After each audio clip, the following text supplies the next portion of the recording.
Prepárense para un viaje que nadie osaría emprender. Su destino: el Sol. Por encima de la capa protectora de nuestra atmósfera, ustedes quedarían totalmente expuestos a las ráfagas de las radiaciones letales del Sol. Los rayos ultravioleta les abrasarían en cuestión de segundos. Luego llegaría el cáncer de piel y más tarde padecerían de cataratas en los ojos. Sus manos estarían tan calientes que podrían derretir plomo con solo tocarlo, incluso a la sombra. Sus pies quedarían completamente congelados. Nos dirigimos al abrasador corazón de nuestro sistema solar.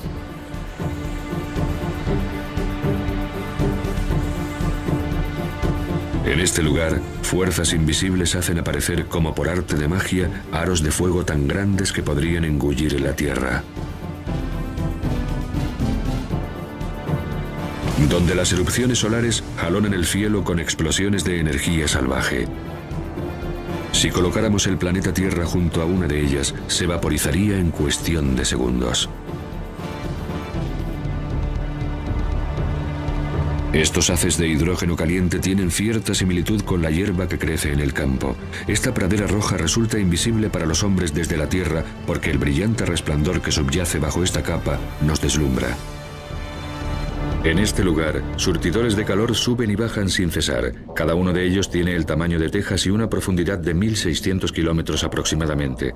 Si nos adentramos a profundidades aún mayores, encontraremos el corazón nuclear que está a una temperatura de 11 millones de grados centígrados. Pero el planeta Tierra se encuentra a la distancia justa de este infierno. Mientras que unos planetas se congelan o se fríen, nosotros, a 150 millones de kilómetros de distancia, estamos en la zona segura. Más cerca del Sol, y nuestros océanos entrarían en ebullición. Más lejos, y la Tierra sería un páramo helado. Si esta inmensa fábrica de energía dejara de funcionar, en pocos meses el hielo nos cubriría. Le debemos nuestras vidas al Sol salvaje.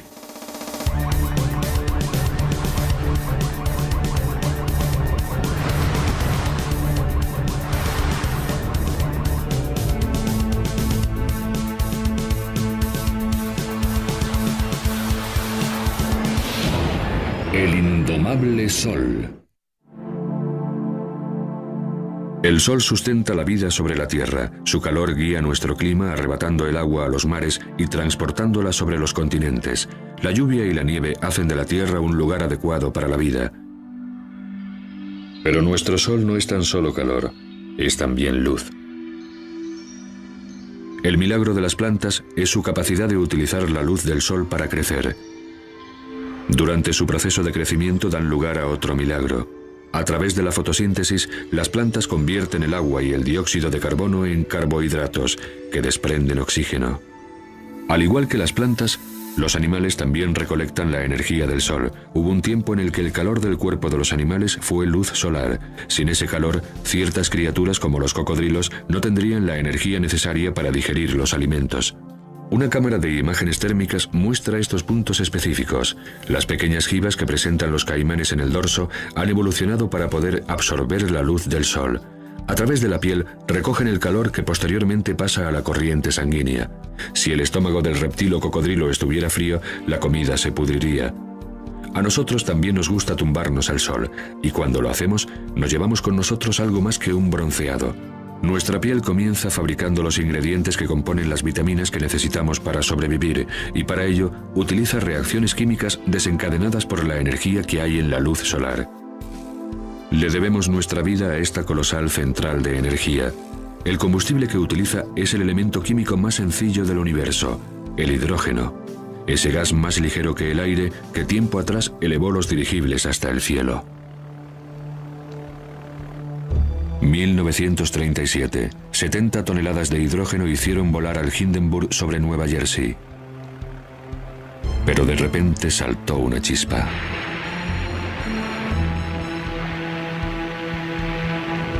El gas se prendió como consecuencia de la reacción química.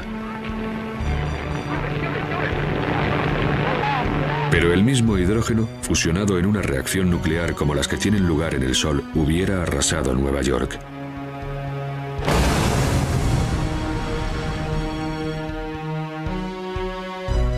Por este motivo, es mejor contemplar el Sol desde una distancia prudencial.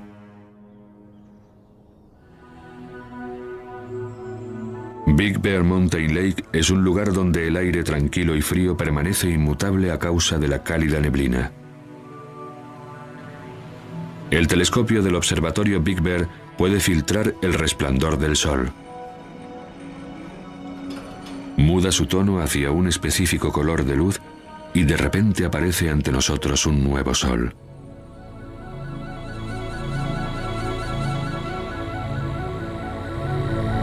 De este Sol, que ya no es un disco cegador, tan solo vemos ahora la luz que desprende el hidrógeno caliente, y entonces todas sus características aparecen ante nuestros ojos. Estas marcas características reflejan el estado de ánimo del Sol, ánimo que a su vez tiene su repercusión en nuestro planeta Tierra. Esas diminutas manchas redondas son zonas más frías, zonas del Sol que flotan en medio de una superficie en ebullición. Las erupciones solares son heridas que se abren y brillan con más fuerza y calor en la luz del hidrógeno.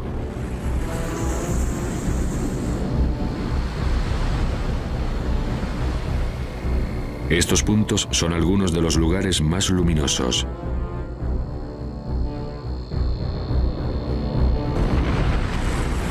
Los inmensos filamentos son bucles de gas que salen a la superficie trazando arcos.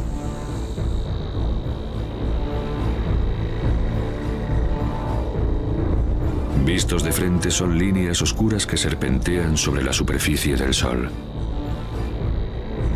Esos mismos rasgos, vistos de lado, se denominan protuberancias. Se curvan hacia lo alto y alcanzan dimensiones capaces de envolver la Tierra. Los secretos del Sol se ven traicionados por toda la gama de radiación que esta enorme estrella envía al espacio. En la luz del Sol hay muchos más aspectos de los que reconoce el ojo humano.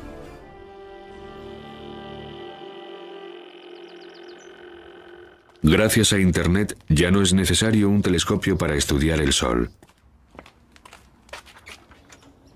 El catedrático y escritor Ken Lang trabaja desde su hogar en Boston. Ha consagrado la mayor parte de su vida profesional a investigar qué es lo que hace brillar al Sol. El secreto reside en la capacidad del Sol para comprimir los átomos de hidrógeno hasta el punto de que estos se fusionan entre sí y dan lugar al helio. El Sol brilla gracias a la fusión nuclear, a la fusión de 4 átomos de hidrógeno en uno de helio. En primer lugar, un átomo de hidrógeno se fusiona con otro, luego con un tercero y por último con un cuarto. Pero el helio pesa menos que los 4 hidrógenos que se necesitaron para formarlo. Por este motivo, el resultado de esa fusión es menor que lo que se utilizó para lograrla. La diferencia de masa es la energía que enciende el Sol. Unos gramos de materia se transforman en energía en una bomba de hidrógeno. Pero cada segundo, el Sol desprende la misma energía que 1.000.000 de bombas de hidrógeno. Además, existe una fuerza que impide que el Sol se desintegre en partículas: la gravedad. Es lo suficientemente fuerte como para mantener el monstruo nuclear a raya. La gravedad comprime el Sol y hace que arda en su interior. Las partículas se mueven más rápido y la fusión nuclear se desarrolla a un ritmo más veloz, lo que produce una presión exterior que hace que el Sol se expanda y vuelva a enfriarse otra vez. Pero cuando la fusión obliga al Sol a expandirse, la gravedad vuelve a demostrar su poder. El núcleo se calienta y la fusión nuclear aumenta. Y así, el péndulo oscila sin cesar entre la gravedad y la fusión como si de un tira y afloja se tratara, pero ninguna de las partes vence jamás.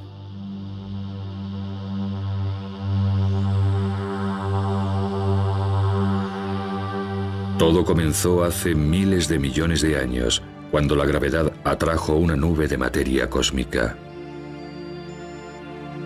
En pleno núcleo, adquiriendo creciente densidad y temperatura, el gas y el polvo se fusionaron. Los cometas se dirigieron a toda velocidad hacia el Sol recién nacido. Hoy, el telescopio espacial Hubble observa cómo se desarrolla el mismo proceso en toda la extensión del cielo. Nuestro Sol no es más que una de entre miles de millones de estrellas. El Hubble se acerca a ellas y nos muestra astros de todas las edades en un ciclo vital que los une a todos, ya que de las estrellas nacieron otras estrellas.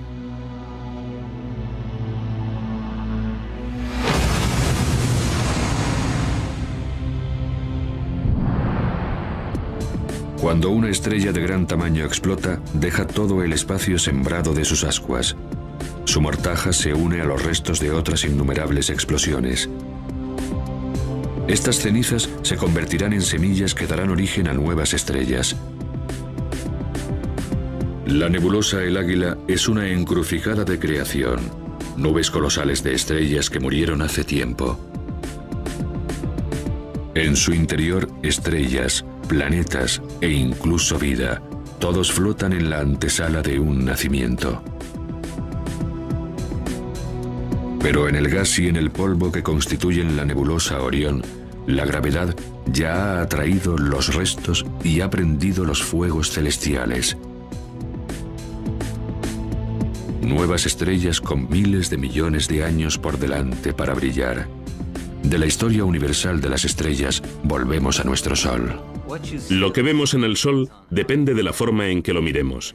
Además de los colores visibles, existen invisibles rayos X, rayos ultravioleta e infrarrojos y ondas de radiación.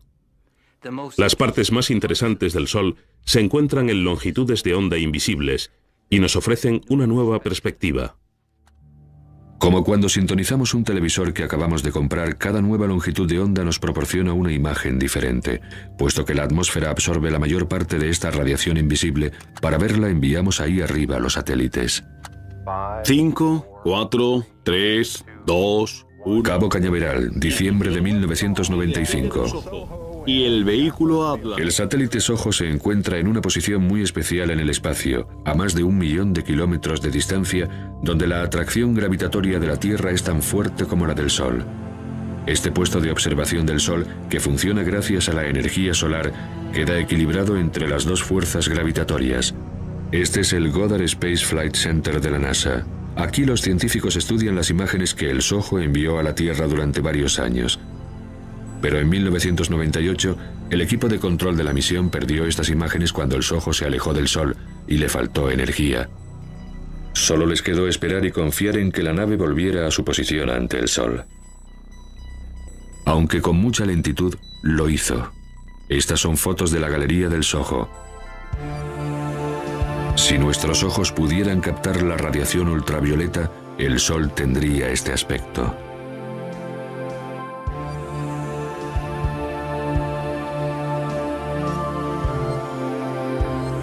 La visión de rayos X nos muestra puntos brillantes y calientes.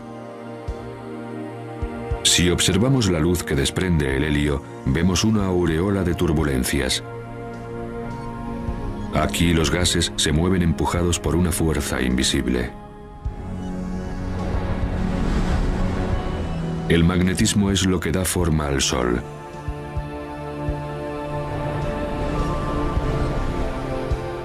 Los dibujos que vemos en esta estrella son idénticos a las líneas de los campos magnéticos que circundan un imán en la Tierra. El magnetismo moldea, da forma y limita todo lo que vemos en el Sol. También activa potentes explosiones y calienta la corona solar. Un magnetismo invisible regula el Sol. En el Sol, la temperatura es tan alta que sus átomos de hidrógeno explotan en pedazos. Lo que queda es el plasma, un fuego en ebullición de partículas con carga eléctrica. Y donde hay magnetismo, el plasma gira sin cesar. En este lugar nada permanece tranquilo. Este embravecido torbellino es un tornado solar de unos 1.600 kilómetros de envergadura. Y bajo la brillante superficie visible, la convección desprende inmensos surtidores de plasma desde la olla a presión que se encuentra en la parte inferior.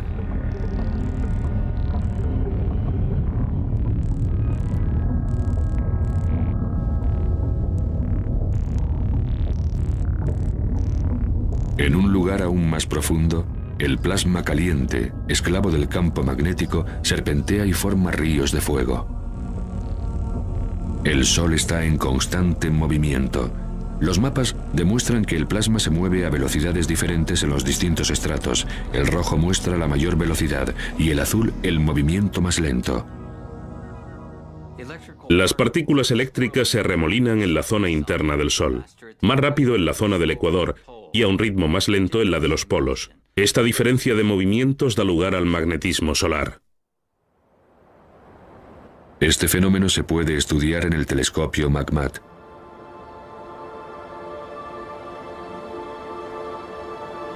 El corazón de este observatorio es una oquedad excavada en una colina con un espejo en su parte superior.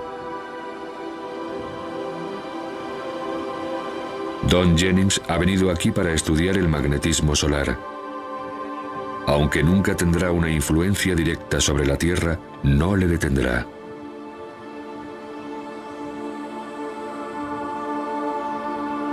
Se supone que la cámara en la que se construyó este telescopio está a una temperatura constante.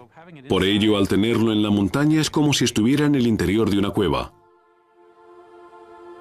El aire que se encuentra en el interior de la cámara no presenta una agitación tan grande, por lo que ofrece una imagen más nítida. La parte superior cuenta con un espejo que atrae el sol y envía un haz de luz 100 metros más abajo hacia una de las laderas de la montaña, donde otro espejo lo recoge, lo concentra y forma una imagen justamente donde hemos instalado todo nuestro instrumental.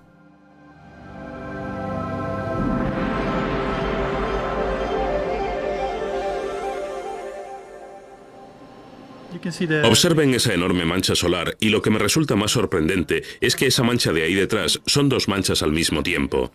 No solo una. Ah, sí. ¿Y cómo tenemos previsto trasladarlas al mapa? Pondremos la señal aquí. El trabajo de Don y Pedro Sada consiste en elaborar mapas del magnetismo. Es un trabajo arduo. La orografía y las manchas solares cambian sin cesar. Las manchas solares son lugares donde el magnetismo es muy fuerte y la actividad en la superficie solar muy intensa. Queremos estudiar la estructura de los campos magnéticos en la región de las manchas solares y también ver cómo va cambiando de hora en hora o de día en día. Para estudiar el cuerpo más caliente que existe en el sistema solar, deben trasladarse al otro extremo de la temperatura.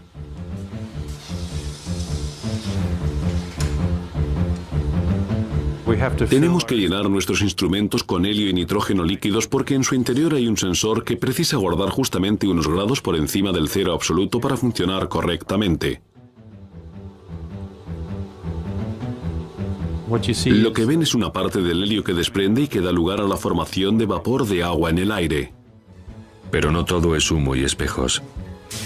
Aquí se desarrolla una ciencia muy seria. Don y Pedro no pueden medir el magnetismo del Sol de forma directa, pero sí pueden observar sus efectos. El sensor helado registrará la radiación de infrarrojos que se desprenda del Sol y medirá la variación de color que se produzca a cada minuto. Y ahora estás listo para empezar. Don, ¿te importa colocar los filtros mientras yo sitúo el agujero en su sitio? Claro. Los fuertes campos magnéticos alteran el color de parte de la luz que desprende el Sol. Don y Pedro saben de qué color debería ser, y observando lo que cambia pueden reflejar en un mapa la fuerza del magnetismo que rodea a una mancha solar. Bien, Don, voy a enfocar la cámara para que podamos ver mejor la mancha. De acuerdo, adelante. Han creado una imagen de cómo se comporta el magnetismo en torno a las manchas solares. El campo magnético que desprende una mancha solar es casi como una fuente que emana desde el núcleo, muy concentrado y que luego se dispersa. Las manchas solares suelen aparecer de dos en dos o el mayor número y el campo magnético saldrá desde una mancha que podría ser el polo norte como en un imán y se dirigirá a la otra que sería el polo sur. En el interior del colosal imán que es el Sol residen estos otros imanes. El plasma solar traza las líneas de los campos magnéticos entre los polos norte y sur.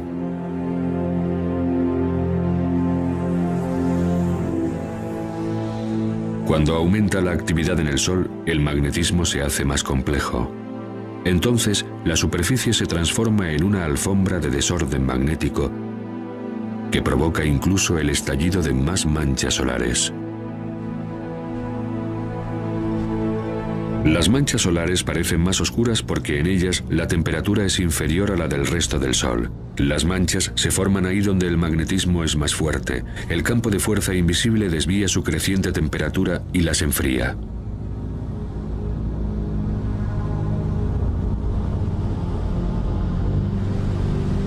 Si pudieran situarse en el centro de una mancha solar, comprobarían que está ligeramente hundida,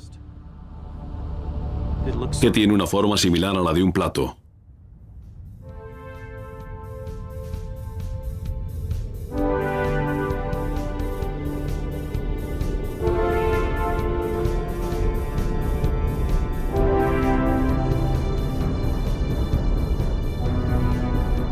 Las líneas de los campos magnéticos del Sol se proyectan hacia nuestro espacio. En ocasiones, su trayectoria aparece trazada por gases calientes que forman bucles gigantescos.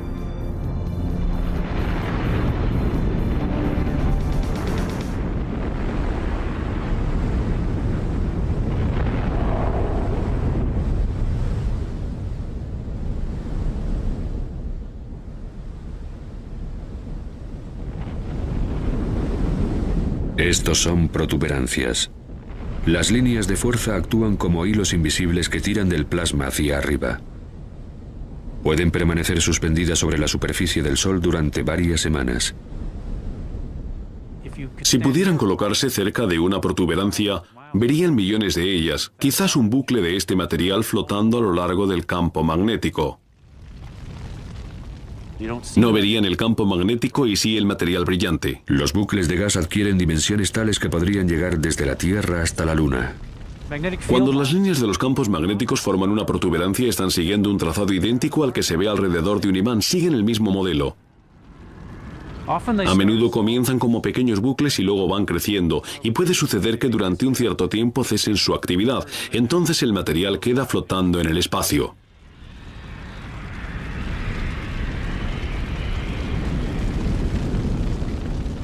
Una colosal onda solar arroja millones de toneladas de partículas.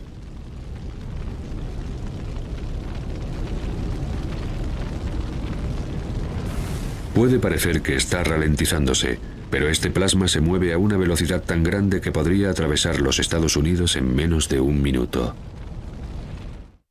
Índices solares terrestres para el 28 de octubre. Sigo. Flujo solar 108 en el índice Boulder A10. Repito, flujo solar 108. Boulder, Colorado. Estamos en el National Space Weather Center, Centro Nacional de Meteorología Espacial. En el Space Weather Operations Center, NOAA, seguimos la evolución del Sol las 24 horas del día, los 7 días de la semana. El índice Boulder K0100 horas UT el día 29 de octubre era 3, repito 3. En estos momentos, Courtney Williamson es el meteorólogo del centro. Otros trazan los perfiles y elaboran los mapas de la actividad del Sol. Una de las cosas que nos preocupan es la actividad de la erupción solar cromosférica. La actividad solar será baja. Estas zonas brillantes son áreas de campos magnéticos muy fuertes y en ocasiones estos campos se contorsionan mucho. Cuando esto sucede es porque necesitan liberar su energía y lo hacen en forma de erupción solar cromosférica. 8 minutos después de una de estas erupciones solares cromosféricas, la Tierra recibe ráfagas de rayos X y ultravioletas que causan problemas en las comunicaciones. 1984. Se perdieron todas las comunicaciones entre el Air Force One y el control de tierra. En ese momento, el presidente y la señora Reagan desembarcaban en China y el comandante en jefe del ejército de los Estados Unidos había permanecido desconectado durante varias horas. No se hubiera podido hacer nada para evitarlo. Incluso las comunicaciones por satélite se vieron afectadas. Durante una tormenta solar, los rayos de energía elevan a temperaturas increíbles la atmósfera exterior de la Tierra. El aire poco espeso se expande y arrastra hacia un nivel inferior a los satélites que en condiciones normales deberían orbitar a mayor altura.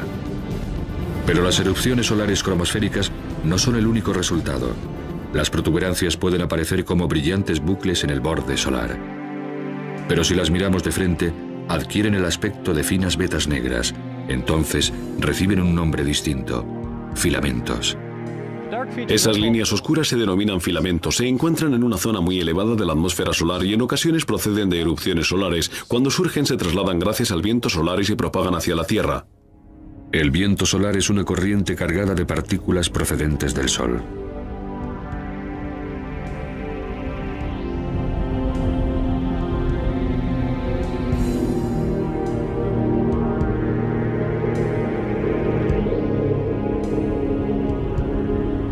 El astro rey sufre explosiones sin cesar, enviando millones de toneladas de electrones y de protones al espacio cada segundo.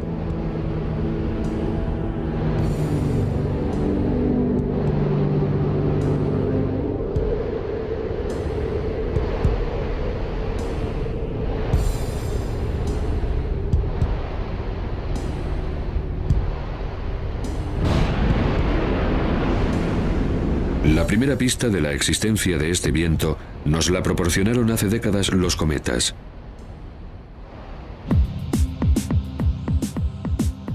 ...1986, cometa Halley. Debido al calor del Sol, sus hielos y su polvo cósmico entraron en ebullición. 10 años después, al cometa Hale-Bopp se le detectaron dos colas. Una era una estela amarilla de polvo y tierra que iba dejando a su paso el cometa.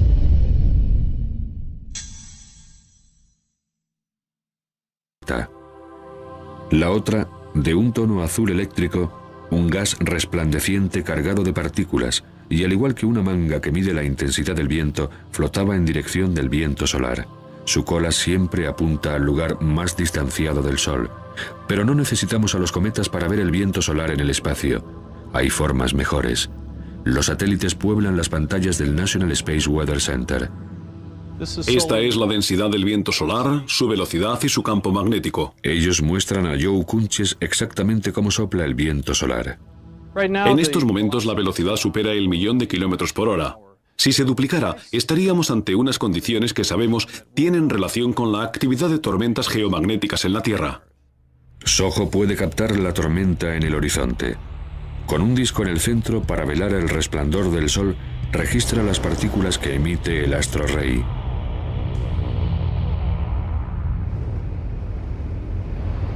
Cuando impactan en el sensor de la cámara y brillan.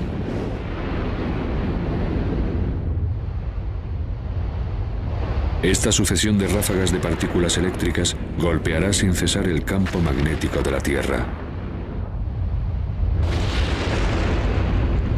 Es un embate considerable que en ciertas ocasiones tiene consecuencias devastadoras.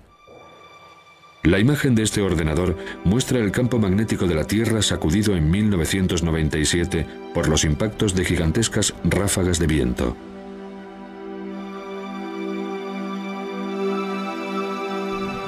El campo, por lo general tranquilo, que en las imágenes aparece de color gris, sufre violentas sacudidas a medida que las oleadas de partículas lo golpean.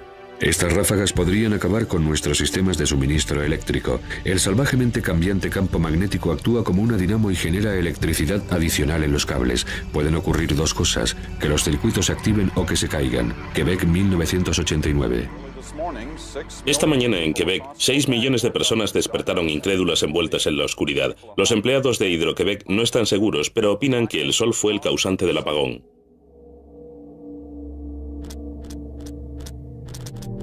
La oscuridad se apodera de Montreal. Sin embargo, en el resto de América hay luz. Las partículas que causaron esta situación en Quebec siguieron su camino hacia la Tierra y propiciaron la aparición de las auroras, la boreal y la austral.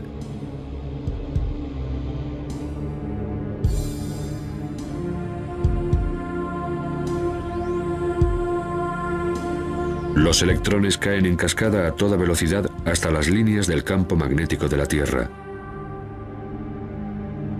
Al igual que sucede con la electricidad, que hace que el gas que hay en un tubo de neón brille, al colisionar con el oxígeno de nuestra atmósfera, los electrones emiten un resplandor.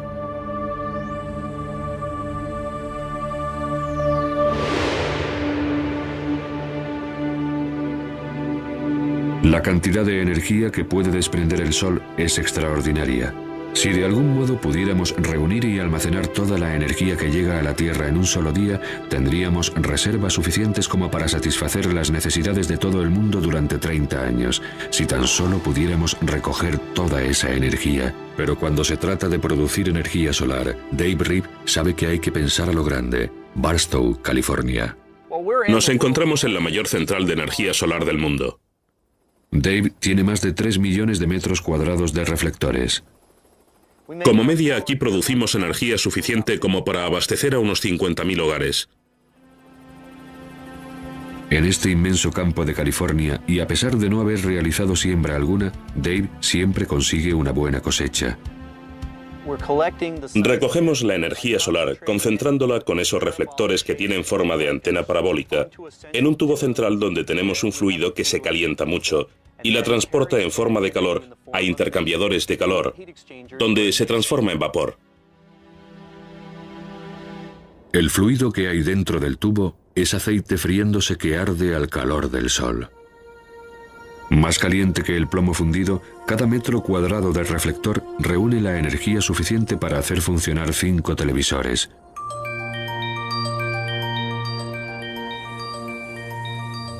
Y de la luz solar pasamos a la luz eléctrica. Pero a pesar de haber conseguido coordinar 500.000 de reflectores para perseguir al sol por todo el cielo, a Dave aún se le escapan algunos de sus rayos. Hemos de contar con unos 30 días nublados al año y más parcialmente nublados. Aún así, nos queda una gran mayoría de días claros y soleados.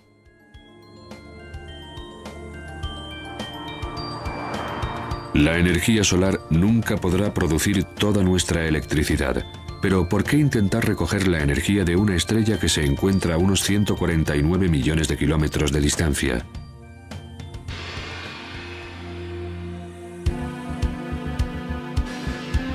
Algunas personas prefieren una un poco más cercana. General Atomics, San Diego, bienvenidos a la fábrica de estrellas. Aquí es donde los hombres se atreven a fusionar átomos.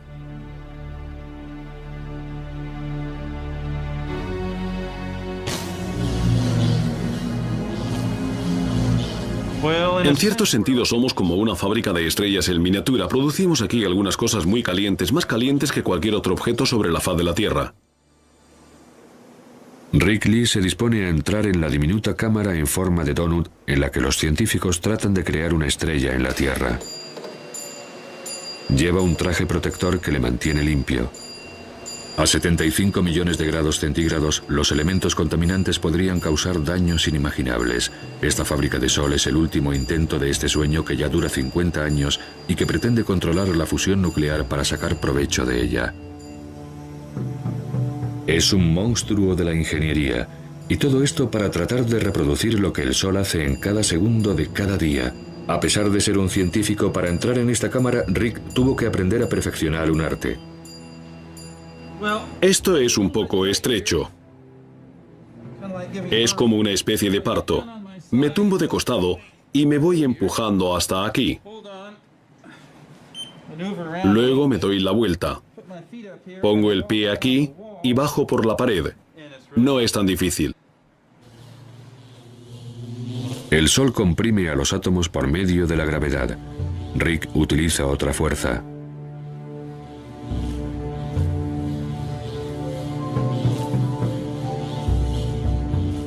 Vamos a utilizar unos campos magnéticos muy fuertes para comprimir estas partículas durante el tiempo suficiente como para que se fusionen, como si de una botella magnética se tratara. En primer lugar, introducen una pequeña cantidad de gas en el interior del anillo. Luego utilizan electricidad para extraerle los electrones y transformar así el gas en plasma cargado eléctricamente. Así puede moverse por el magnetismo.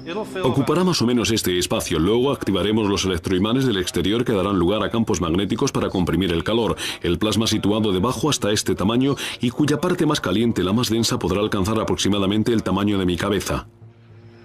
Pero contener el plasma con magnetismo ha sido comparado con sujetar gelatina con gomas elásticas. En estos momentos tan solo pueden mantener la fusión durante unos segundos. La creación de un sol en la Tierra es un proyecto increíblemente atractivo. El hidrógeno pesado que se utiliza en la fabricación de combustibles sería mucho más barato. Es una variedad de hidrógeno que se encuentra de forma natural en el agua de mar. Si consiguiéramos controlar la fusión, podríamos disponer de una fuente de energía económica para futuras generaciones. Eclipse en el Caribe, una coincidencia cósmica. La Luna tiene el tamaño perfecto y la distancia apropiada para ocultar el brillante disco solar. Tan solo cuando el Sol esté eclipsado por completo podremos quitarnos estas gafas especiales sin temor a sufrir daños. Entonces podremos ver la secreta capa exterior del Sol, la corona. A pesar de que ya se han oscurecido 3/4 partes del Sol, aún sigue habiendo mucha luz. La oscuridad se apodera de Curazao en pleno día.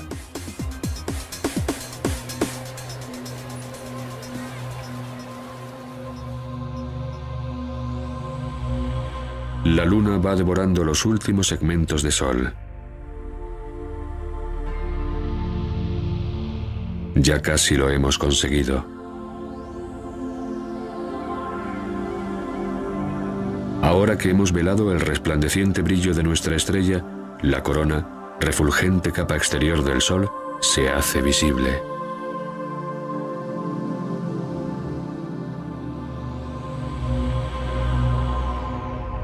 Sobre el Sol aparece una mota de luz. En torno a las 7 comienza a perfilarse otra. Son Júpiter y Venus. A pesar de que la Tierra está sumida en la oscuridad, estos dos planetas, que se encuentran a millones de kilómetros de distancia, se hallan en estos momentos en la zona soleada del Sistema Solar. Abajo, en la Tierra, a las 2 de la tarde, la oscuridad es tal que parece de noche. Estas son imágenes de otro eclipse. No todos los campos magnéticos son bucles cerrados. Algunos se abren hacia el exterior, y la corona los sigue, ofreciendo así el aspecto de unas serpentinas. Las líneas del campo se proyectan hacia el espacio, y a veces es posible observar una protuberancia. En el lado derecho, una espiral de gas asoma por el borde de la luna. Un bucle rosa que solo se puede percibir a simple vista durante un eclipse.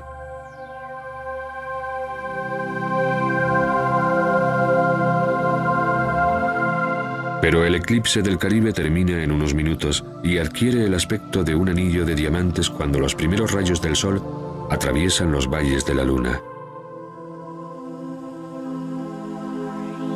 A los científicos les gustaría contemplar la corona solar todos los días, pero los eclipses no son fenómenos comunes y resulta difícil seguirlos, por lo que se conforman con lo que tienen. Hace 70 años, en este hermoso observatorio francés, tuvieron la idea de situar un diminuto disco ante el telescopio para poder tener un eclipse siempre que brillara el Sol.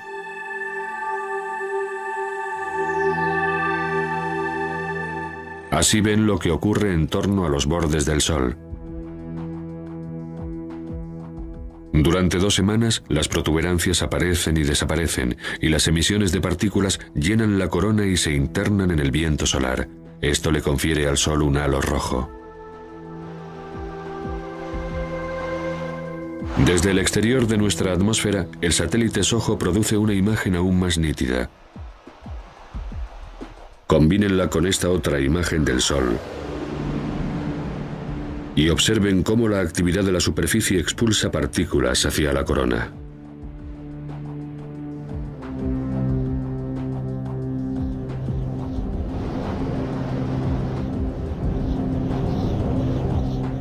Pero la radiación y los vientos no son las únicas cosas que proceden del Sol. Del núcleo solar salen a borbotones unas diminutas partículas, los neutrinos. Consecuencia de la fusión, funcionan como el tubo de escape de un automóvil que puede decirnos cómo se comporta el motor nuclear. Sudbury, Ontario. Este es el Solar Neutrino Observatory, Observatorio Solar de Neutrinos. Durante 3 años excavaron una inmensa caverna situada a más de 1,5 kilómetros de profundidad que contaba con 10 pisos de altura. El corazón del detector, donde confían capturar algunos neutrinos, es un gigantesco tanque de agua. Si nuestros ojos pudieran percibir los neutrinos, observaríamos que caen con mayor fuerza que la peor de las tormentas imaginables. Nada se interpone en su camino. Atravesar casi 2 kilómetros de roca no es nada para estas partículas imparables. Para realizar este experimento se necesita una cantidad de agua pesada valorada en 54.000 millones de pesetas. Como no pueden permitirse ese desembolso, la han pedido prestada. Allá van otros 1.000 millones. Para el experimento se utiliza agua pesada porque desprende un diminuto destello de luz cuando es alcanzada por un neutrino. Y ese resplandor es lo que los científicos buscan. Reacciones nucleares diferentes dan lugar a distintos tipos de neutrinos. El tipo de neutrino y su número son sólidos indicadores que nos informan con precisión de las reacciones que están teniendo lugar. Ningún otro experimento puede decirnos tanto del núcleo del Sol. Cada segundo pasan por la punta de mi dedo unos 100 billones de neutrinos. Y sin embargo, con 1000 toneladas de agua pesada, el mejor medio para registrar los neutrinos en nuestro detector, tan solo una vez cada hora, un neutrino se detiene y produce una pequeña explosión de luz que nosotros podemos observar. Si nos colocamos, como es nuestro caso, a 2070 metros bajo tierra, tenemos una gran profundidad de roca para proteger a nuestro detector de los rayos cósmicos. De lo contrario, si nuestro detector estuviera en la superficie terrestre, brillaría como la aurora boreal. El cazador de neutrinos Duncan Hepburn se dirige a trabajar a un observatorio solar donde jamás brilla el Sol.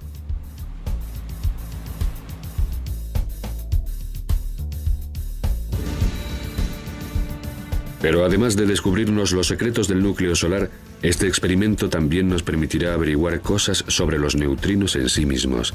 Si saben esto, es que están en camino hacia el último destino del cosmos.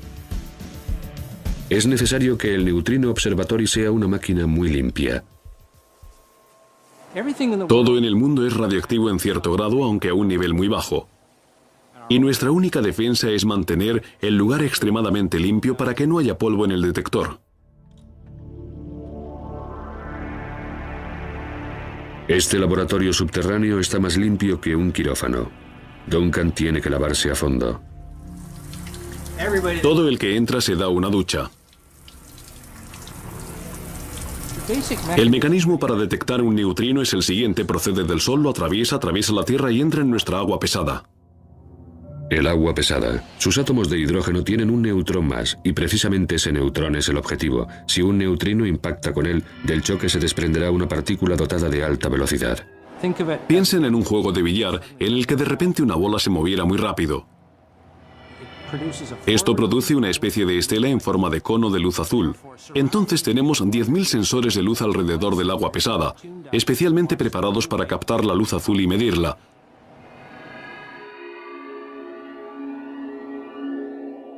Ese cono trasero de luz indica la dirección de la que procede el neutrino. Se trata de una señal muy valiosa porque siempre podemos compararla con la posición que creemos que ocupa el Sol en el cielo en esos momentos. Además de divulgar los secretos del Sol, el experimento Sudbury podría decirnos muchas más cosas. La pregunta más fundamental de la ciencia podría hallar su respuesta aquí. Los destellos en el agua deberían revelarnos cuánto pesa un neutrino. Si consiguiéramos averiguarlo, podríamos predecir el futuro del universo. Los neutrinos son las partículas más abundantes del universo, y a pesar de tener una masa diminuta, pueden tener una gran repercusión en la expansión actual que ha tenido lugar desde el Big Bang, y quizá crear otro fenómeno similar dentro de billones de años. Pero sea cual sea el final que le espera al universo, la muerte de nuestro Sol tendrá lugar mucho antes.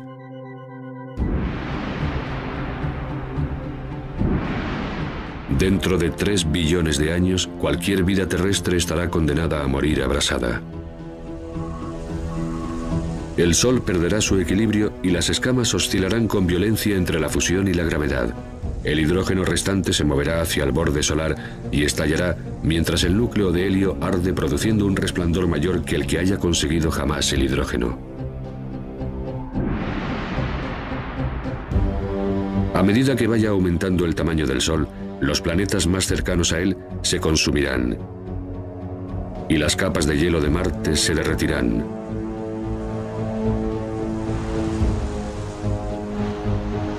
Este Sol, de mayor tamaño pero menos pesado, dejará de ejercer su atracción sobre los planetas, que se irán alejando del astro rey. Ráfagas de aire caliente azotarán los planetas exteriores. Saturno perderá todas sus capas hasta que de él solo quede el núcleo, y sus anillos de hielo se derretirán transformándose en vapor.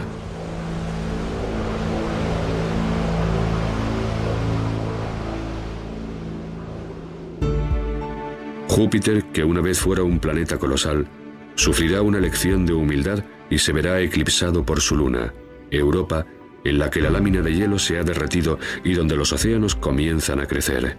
Este sistema solar será irreconocible. el Sol se irá devorando a sí mismo hasta quedar reducido a una pequeña mancha blanca y se alimentará de las cenizas básicas de su previa fusión. En esta fase final, arrojará inmensas oleadas de polvo y su mortaja se extenderá sobre los planetas que antes giraron a su alrededor. La arena del reloj se ha terminado para este sistema solar. El Sol, que en un tiempo alimentó y dio la vida a sus hijos, ahora los consume y arroja sus cenizas al viento cósmico, donde se reunirán para formar nubes de las que podrían surgir nuevas estrellas, nuevos planetas y quizás nueva vida.